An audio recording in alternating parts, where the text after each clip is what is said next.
ദൈവനാമത്തിൻ്റെ മഹത്വമുണ്ടാകട്ടെ. Streams of ലൈഫിൻ്റെ പ്രഭാത ചിന്തയിലെ നമ്മുടെ ഒന്നിച്ചുള്ള ചിന്തയ്ക്കായി ലഭിച്ചിരിക്കുന്ന വേദഭാഗം യോഹന്നാൻ്റെ 1 ലേഖനം 4 അധ്യായം 11 വാക്യം.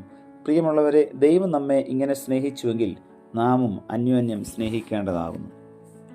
ഉമ്രത്ത് ആരോ വന്ന ശബ്ദം കേട്ടാണ് വീട്ടമ്മ വന്ന് നോക്കിയത്. 3 പേർ നിൽക്കുന്നു. ദൂരയാത്ര കഴിഞ്ഞ് വരുന്നവരെ പോലെ തോന്നിച്ചു. ആരാണ് എന്ന് മനസ്സിലായില്ലെങ്കിലും ഉപചാര വാക്കുകൾ പറഞ്ഞ് ക്ഷണിച്ചു. അവർ പറഞ്ഞു, താങ്കളുടെ ഭർത്താവ് ഇവിടെ ഇല്ലല്ലോ. അദ്ദേഹം ജോലി കഴിഞ്ഞ് വരുന്നതുവരെ ഞങ്ങൾ ഉമ്മറത്തിരിക്കാം. വന്ന ശേഷം അകത്തേക്ക് വരാം. കുടിക്കാനും ഭക്ഷിക്കാനും നൽകി അവരെ സൽക്കരിച്ചിരുത്തി. വൈകാതെ ഭർത്താവ് ജോലി കഴിഞ്ഞെത്തി. ഭാര്യ വിരുന്നുകാരെ അകത്തേക്ക് ക്ഷണിച്ചു. അവർ പറഞ്ഞു, ഞങ്ങളുടെ പേര് സ്നേഹം, സമ്പത്ത്, വിജയം എന്നിങ്ങനെയാണ്. ഇതിൽ ഒരാളെ അകത്തേക്ക് ക്ഷണിച്ചാൽ മതി. ആരെ വിളിക്കണമെന്ന് ഭർത്താവുമായി ആലോചിച്ചിട്ട് വരും. ഭാര്യ ചെന്ന വിവരം പറഞ്ഞു.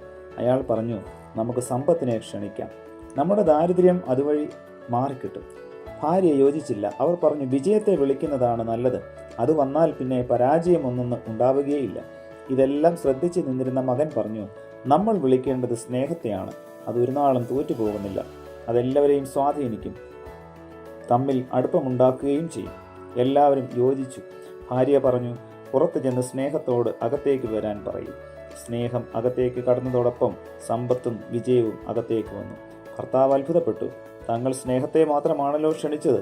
ഇത് മനസ്സിലാക്കിയിട്ട് സ്നേഹം പറഞ്ഞു, നിങ്ങൾ വിജയത്തിനെയോ സമ്പത്തിനെയോ മാത്രം ക്ഷണിച്ചിരുന്നെങ്കിൽ അവർ മാത്രമായിരിക്കും കടന്നു വന്നിരിക്കുക. പക്ഷേ സ്നേഹത്തോടൊപ്പം വിജയവും സമ്പത്തുമുണ്ട്. സ്നേഹം അവസാനമില്ലാത്തതാണ്, സർവ്വതും ഉൾക്കൊള്ളുന്നതാണ്. അച്ഛനും അമ്മയും നിർവൃതിയോടെ മകൻ്റെ മുഖത്തേക്ക് നോക്കി. പ്രിയമുള്ളവരെ, ഈ സംഭവകഥയിൽ നിന്നും നാം എന്താണ് മനസ്സിലാക്കുന്നത്?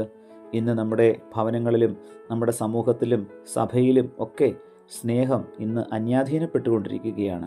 ദൈവം നമുക്ക് നൽകിയിരിക്കുന്നതായ നല്ലൊരു വികാരമാണ് സ്നേഹിക്കുക എന്നുള്ളത്. എന്നാൽ ഇന്ന് അത് അന്യപ്പെട്ടിരിക്കുകയാണ്. മതങ്ങൾക്കപ്പുറമായി, വിശ്വാസങ്ങൾക്കപ്പുറമായി, വ്യവസ്ഥകൾക്കപ്പുറമായി നാം തമ്മിൽ സ്നേഹിക്കുമ്പോഴാണ് ആ സ്നേഹം ദൈവസ്നേഹമായി മാറുന്നത്.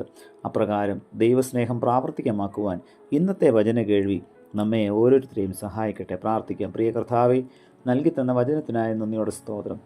അങ്ങ് ഞങ്ങളെ സ്നേഹിച്ചതുപോലെ മറ്റുള്ളവരെ സ്നേഹിക്കുവാൻ നീ ഞങ്ങൾക്ക് തന്നിരിക്കുന്ന വലിയ അവകാശത്തിനായും സ്വാതന്ത്ര്യത്തിനായും നന്ദിയോടെ സ്തോത്രം ചെയ്യുന്നു. വ്യവസ്ഥകൾക്കപ്പുറമായി കർത്താവെ, അങ്ങ് ഞങ്ങളെ സ്നേഹിച്ചതുപോലെ കർത്താവെ, ഞങ്ങളും പരസ്പരം സ്നേഹിക്കുവാൻ തക്കവണ്ണം അവിടെ ഞങ്ങളെ ഇടയാക്കണമേ.